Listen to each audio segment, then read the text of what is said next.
Hi, എല്ലാവർക്കും പുതിയൊരു വീഡിയോയിലേക്ക് സ്വാഗതം. ഇന്ന് ഞാൻ കുക്കിംഗ് അല്ല ചെയ്യുന്നത് കേട്ടോ. ഞാനൊരു പ്രത്യേക കാര്യം പറയുന്നത്, അതായത് ഇന്നിപ്പോൾ നമ്മളുടെ വിഷയം എന്ന് പറഞ്ഞാൽ ഇന്ന് ട്രെൻഡായിക്കൊണ്ട് അല്ലെങ്കിൽ ഇന്ന് വിവാദമായിക്കൊണ്ടിരിക്കുന്നത് ഹണി റോസിനെ പറ്റിയാണ്. ഹണി റോസ് ഒരു കേസ് കൊടുത്തു. പലരും ഹണി റോസിനെ കളിയാക്കുന്നു.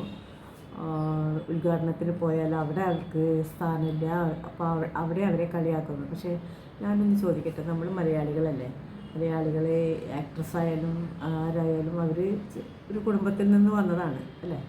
അപ്പോൾ അവർക്ക് ഒരു വസ്ത്രധാരണ രീതി എന്ന് പറഞ്ഞാൽ നമ്മുടെ കേരളത്തിൽ ഇങ്ങനെ അല്പവസ്ത്രമായിട്ട് എന്ന് പറഞ്ഞാൽ വസ്ത്രം ഇല്ലാത്ത വിധത്തിൽ തന്നെയാണ് അവർ പിന്നെ വരുന്നതും ഉദ്ഘാടനം ചെയ്യുന്നതൊക്കെ. അതിൽ ഒരുപാട് അമ്മമാരുണ്ടാവും, ഒരുപാട് ചെറിയ കുട്ടികളുണ്ടാവും, പിന്നെ യുവാക്കളുണ്ടാവും. യുവാക്കൾക്ക് ഇതൊക്കെ ഹരമാണ്. അവർ ഈ പിന്നെ സ്ത്രീകൾ ഡ്രസ്സ് ഇടാതെയൊക്കെ നടക്കുന്നതൊക്കെ അവർക്ക് കാണാൻ ഭയങ്കര ഇഷ്ടമായിരിക്കും.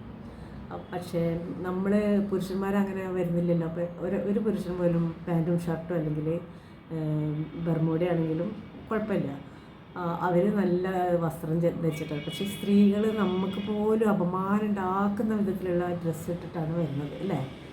അത് നമുക്ക് നിർത്തുക തന്നെ വേണം. ശരിക്കും നിർത്താൻ പറ്റില്ല നമുക്ക് എന്തായാലും. ഇതേമാതിരി തന്നെ അമലാപ്പോൾ ഒരു കോളേജിൽ എന്ന് പറയുന്നത് നമ്മുടെ എന്താ പറയുക, വികസിച്ച് വരുന്ന യുവാക്കളാണ്.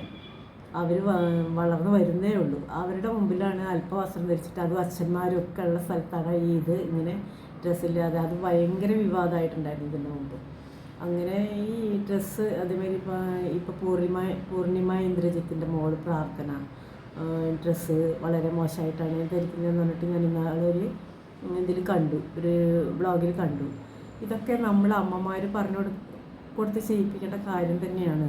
പക്ഷെ കുറച്ചൊക്കെ വലുതായി കഴിഞ്ഞാൽ അവർ അമ്മമാർ പറയുന്നത് അനുസരിക്കൊന്നുമില്ല. അത് മാത്രമല്ല, അവർക്ക് ഏത് വസ്ത്രം ഇടണം, എങ്ങനെ നടക്കണം എന്നുള്ളതൊക്കെ നമ്മൾ തന്നെ തീരുമാനിക്കണം. നമുക്ക് എങ്ങനെ നടക്കണം എന്നുള്ളതൊക്കെ നമ്മളാണ് തീരുമാനിക്കേണ്ടത്. അതൊക്കെ ശരിയാണ്. പക്ഷെ എന്നാലും നമ്മുടെ ഈ കേരളത്തിൽ ഇത്രയും ഇങ്ങനെ ഇതല്ല. പിന്നെ അത് കഴിഞ്ഞിട്ട് പിന്നെ അവർ കേസ് കൊടുത്തത് എന്തിനാണ്? അതാണ് എനിക്കറിയാം. അവർ കേസ് കൊടുത്തത് എന്തിനാണ്? അവർക്ക് അങ്ങനെ നടക്കാമെങ്കിൽ നടന്നോട്ടെ, അത് അവരുടെ ഇഷ്ടം. പക്ഷേ കേസ് കൊടുക്കുന്നതിന് പിന്നെ അത് മാത്രമല്ല, മീഡിയയിൽ അവരെന്തിനാ ഇത് പോസ്റ്റ് ചെയ്യുന്നതൊക്കെ ആളുകൾ കാണാൻ വേണ്ടി തന്നെയല്ലേ? അപ്പോൾ അത് കണ്ടിട്ട് അവർക്ക് ഒന്ന് സന്തോഷിക്കാൻ വേണ്ടി തന്നെയാണ് ഇത് കേസ് കൊടുക്കുന്നതും. അപ്പോൾ ഇഷ്ടം പോലെ മെസ്സേജും ഇതൊക്കെ ചെയ്യും, ഇഷ്ടമുള്ള കമൻറ്റും ഇടും. അതൊക്കെ അതിനെ വെല്ലുവിളിച്ചിട്ടൊന്നും യാതൊരു കാര്യമില്ല. എത്ര പാവപ്പെട്ടവർ ജോലിയില്ലാതെയും വസ്ത്രമില്ലാതെയൊക്കെ ജീവിക്കുന്നുണ്ട്. അവരെ പറ്റി ഒന്നും കേസ് കൊടുക്കാൻ പോലീസിനൊന്നും ഒരു നേരവുമില്ല. അപ്പം നമ്മൾ എന്തെങ്കിലും പറഞ്ഞാൽ അത് തെറ്റായി, അപ്പോൾ അവിടെ പോലീസായി, പട്ടാളായി, അങ്ങനത്തേത്. ഞാൻ കൂടുതലൊന്നും പറയുന്നില്ല. നിങ്ങൾ തന്നെ ചിന്തിക്കുന്നത് എന്താണ് ഇതിൻ്റെ പിന്നിൽ എന്ത് കാര്യമാണുള്ളത്?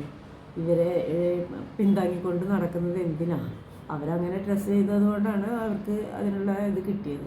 അവർ മാന്യമായിട്ട് വസ്ത്രധാരണം ചെയ്തിട്ട് എവിടെ വേണമെങ്കിലും പോയി എന്ത് ഉദ്ഘാടനം ചെയ്താലും ആരും ഒന്നും ചെയ്യില്ല എന്നാണ് എൻ്റെ ഒരു അഭിപ്രായം.